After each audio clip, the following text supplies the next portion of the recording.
Unacademy. Let's crack it. हाल ही में एक बहुत ही बड़ा अहम मुद्दा हम सबके सामने आया है। 8 भारतीयों को कतर में मौत की सज़ा सुनाई गई है, जिससे कि पूरे भारत में दुख का माहौल है। मिनिस्ट्री ऑफ एक्सटर्नल अफेयर्स ने भी इस पे दुख जताया है। कतर के न्यायालय में 8 भारतीय नौसेना के पूर्व अधिकारियों को मौत की सज़ा सुनाने का निर्णय लिया गया है।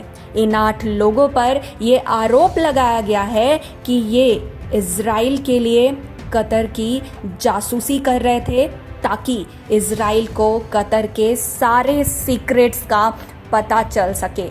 मीडिया रिपोर्ट के अनुसार जिन भारतीयों को फांसी की सज़ा सुनाई गई है, उन्हें अप्रैल महीने में गल्फ नेशन सिक्रेटिव प्रोग्राम की जासूसी का दोषी पाया गया था। इनके खिलाफ इसी साल मार्च महीने में लीगल एक्शन शुरू हुआ था। हालांकि न्यूज़ एजेंसी पीटीआई या फिर भाषा के द्वारा दी गई जानकारी के अनुसार भारतीय नौसेना ये 8 पूर्व कर्मचारी पिछले साल अगस्त महीने से ही जेल में हैं। कतर के अधिकारियों की ओर से भारतीयों के खिलाफ लगाए गए आरोप को सार्वजनिक नहीं किया गया है।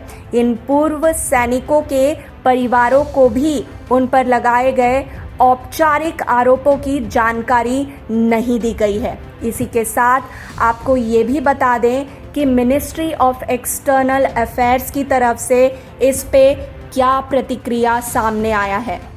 मिनिस्ट्री ऑफ एक्सटर्नल अफेयर्स ने कहा है कि हम इस फैसले से गहरे सदमे में हैं और डिटेल्ड जजमेंट की प्रतीक्षा कर रहे हैं। मिनिस्ट्री ऑफ एक्सटर्नल अफेयर्स ने ये भी बताया कि इस मामले को कतर के प्रशासन के सामने हम उठाएंगे। हम सभी लीगल ऑप्शंस पर अभी विचार कर रहे हैं। जिन 8 भारतीयों को फांसी की सज़ा सुनाई गई है, इनमें इंडियन नेवी के ऐसे अधिकारी भी शामिल हैं जो युद्धपोतों को भी कमांड कर चुके हैं। ये जो प्राप्त जानकारी हमें हासिल हुई है, इसके अनुसार ये भी पता चला है कि ये जो 8 नौजवान हैं, ये अल दहरा ग्लोबल टेक्नोलॉजीज और कंसल्टेंसी सर्विसेज नाम की एक प्राइवेट कंपनी के लिए काम कर रहे थे। इस कंपनी को कतर की सेना को ट्रेनिंग और संबंधित सेवाएं प्रदान की जाती थी।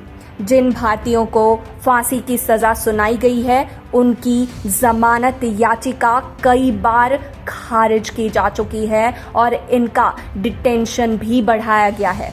अब कतर की कोर्ट ने इन्हें फांसी की सज़ा सुनाई है।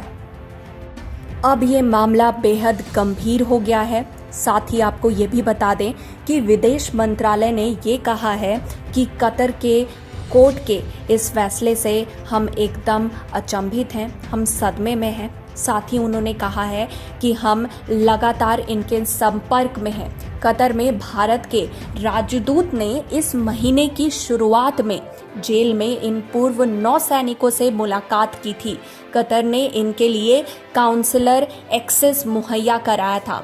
हालांकि कतर ने कभी भी पूर्व अधिकारियों के खिलाफ आरोपों की डिटेल जो है वो नहीं दी है। इसी के साथ आपको ये भी बता दें कि मिनिस्ट्री ऑफ एक्सटर्नल अफेयर्स ने ये भी कहा है कि जिस भी प्रकार की कानूनी या राजदूतीय स्तर पर संभव प्रयास हो सके, संभव सहायता हो सके, वो सब हम अपने लोगों के लिए करेंगे। साथ ही भारत सरकार ने कहा है कि ऐसा हम आसानी से नहीं होने देंगे, इस फैसले को हम चुनौती देंगे। ये भी बात की गई है। भारत सरकार ने ये स्पष्ट किया है कि भारत इन लोगों के साथ खड़ा है। आमतौर पर ऐसे जो फैसले होते हैं, ये कूटनीति की मदद से सुलझा लिए जाते हैं, आपस में बातचीत के माध्यम से सुलझा लिए जाते हैं। तो आशा करती हूँ कि जल्दी ही इस मुद्दे को सुलझा लिया जाएगा और एक सही फैसला हमें देखने को मिलेगा।